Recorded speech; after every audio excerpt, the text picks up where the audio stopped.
क्या आपकी गाय भी अक्सर बैठी रहती है और खड़ी नहीं हो पाती और उसे खड़े करने के लिए आप अक्सर बहुत जतन करते दिखाई देते हैं, या वो किसी चीज़ के सहारे खड़ी होती है, तो आपको सावधान हो जाना चाहिए। आपकी गाय को डाउनर काउ सिंड्रोम की समस्या है और ये समस्या उसके लिए बेहद खतरनाक हो सकती है और आपको बहुत आर्थिक नुकसान पहुंचा सकती है।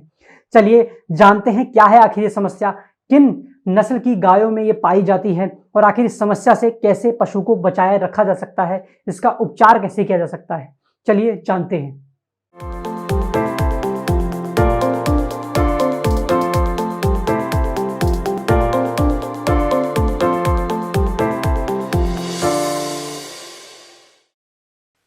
नमस्कार पशुपालक भाइयों, मैं अनिमोल साथी आपका स्वागत करता हूं हमारे YouTube चैनल पर। आज हम फिर से हाजिर हो गए हैं एक जबरदस्त वीडियो लेकर। आज की इस वीडियो के अंदर हम बात करने वाले हैं डाउनर काउ सिंड्रोम के बारे में। एक ऐसी समस्या जिसके चलते पशु खड़ा नहीं हो पाता और बैठे बैठे ही अपनी जान तक गंवा बैठता है।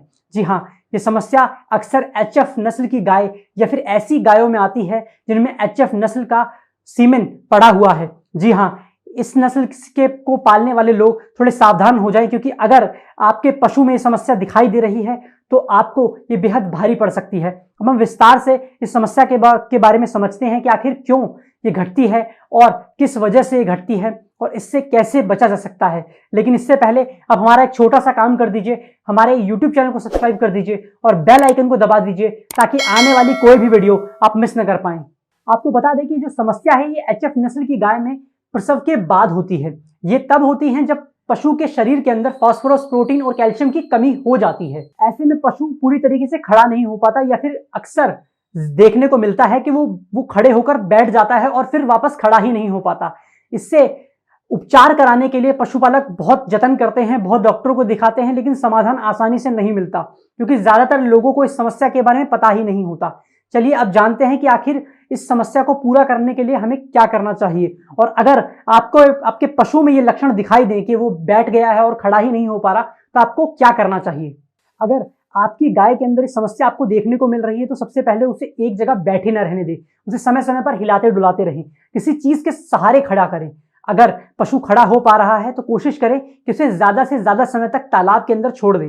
अगर ऐसा आप करेंगे तो इसके जरिए वह अपनी पैरों को हिलाने की कोशिश करेंगी और आसानी से तैर पाएंगी और इस समस्या से बच पाएंगी। इसके अलावा आप पशु चिकित्सक के कहने पर उन्हें फास्फोरस, कैल्शियम और प्रोटीन से जुड़ी हुई जितने भी डोजेज हैं वो मुहैया कराएं और समय समय पर उनका ध्यान रखते रहें। उन्हें उनके आहार का खास ध्यान रखें। इन सब बातों के अलावा ध्यान रखें कि अगर गाय पूरी तरीके से ठीक नहीं हो पा रही है, फिर बैठी ही है, तो उसके नीचे एक मखमल या एक मुलायम बिस्तर का इंतजाम करें। इसके लिए आप भूसा उसके नीचे बिछा सकते हैं और समय रहते डॉक्टर से संपर्क करें और इसकी उपचार प्रक्रिया को प्रारंभ करें। साथ ही ध्यान रखें कि पशु का दूध आप जब भी निकालें तो अच्छी तरीके से निकालें, अंगूठे के जरिए ना निकालें। इससे पशु के जो थन हैं वो खुले रह जाते हैं, उनमें गांठ पड़ जाती है और थनैला होने के चांसेस ऐसे में ज्यादा बढ़ जाते हैं क्योंकि पशु नीचे ही बैठा रहता है।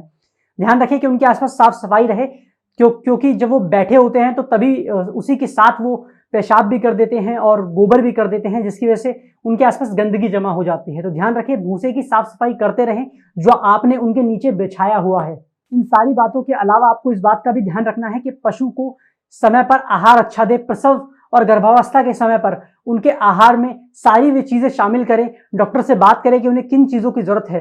ध्यान रखें कि HF एक बाहरी नस्ल की गाय है, इसका ध्यान रखना बेहद जरूरी है। ये एक अच्छी केयर मांगती है तभी अच्छे से पनपती है, लेकिन साथ ही ये आपकी आय को भी बढ़ा सकती है। इसलिए HF नस्ल की गाय पर इन बातों का ध्यान हमेशा बनाए रखें। हम उम्मीद करते हैं कि आपको हमारी ये वीडियो अच्छी लगी होगी। अगर आपको वीडियो अच्छी लगी तो प्लीज इसे लाइक कीजिए, शेयर कीजिए, कमेंट कीजिए और हमारे YouTube चैनल को सब्सक्राइब कर लीजिए। अब मैं अनिमोल साथी आपसे इजाजत लेना चाहूंगा और फिर मिलूंगा आपसे अन्य किसी वीडियो पर और बात करूंगा आपके फायदे की। तब तक के लिए धन्यवाद।